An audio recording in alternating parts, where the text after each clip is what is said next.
Hello বন্ধুরা, আসসালামু আলাইকুম। তো নতুন আরেকটি ভিডিও নিয়ে আপনাদের মাঝে চলে এলাম। আপনারা এই ভিডিও খেয়াল করে দেখলেই বুঝতে পারবেন। দেখুন, আহাদ কিন্তু চলে গেছে আখির নতুন ফ্ল্যাটে, আর তিশা সেখানে ভিডিও কলে আহাদের সাথে কথা বলছে। আহাদের কোলে কিন্তু আয়াসও রয়েছে।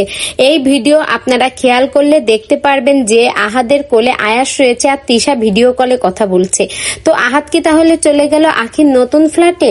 তাহলে কেন আহাদের এই যাওয়া? আয়াসের কিন্তু আখি একটা ভিডিওর মাধ্যমে আমাদের বলেছিল যে 15ই ডিসেম্বর কিন্তু আয়াসের জন্মদিন আসতেছে। তো এই আয়াসের জন্মদিন আসা উপলক্ষে কি আহাদ চলে গেল তার ছেলের কাছে? যেতেই পারে, কারণ আহাদের কিন্তু 2 মেয়ে আর 1 ছেলে। তো ছেলের প্রতি তার বেশি টান থাকবে, এটাই স্বাভাবিক। আর যেহেতু ছেলের এই প্রথম বার্থডে, আয়াসের এই 12 মাস পূর্ণ হতে চলেছে, মানে এই প্রথম বার্থডে, সেই উপলক্ষে আহাদ তো যাবে আখির বাসায় আয়াসকে দেখতে। তো আহাদ কি আয়াসের জন্য বিভিন্ন ধরনের গিফট কিনে নিয়ে হাজির হলো? এইটাই আমরা জানতে চাই আখির বিভিন্ন ভিডিওর মাধ্যমে।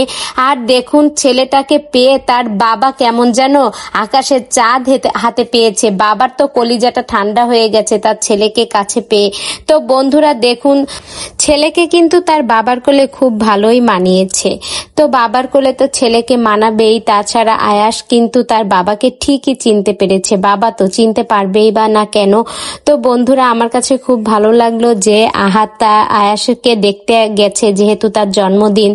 তো এরা মিলে থাকলে খুবই ভালো লাগতো, আরো বেশি ভালো হতো বিষয়গুলো।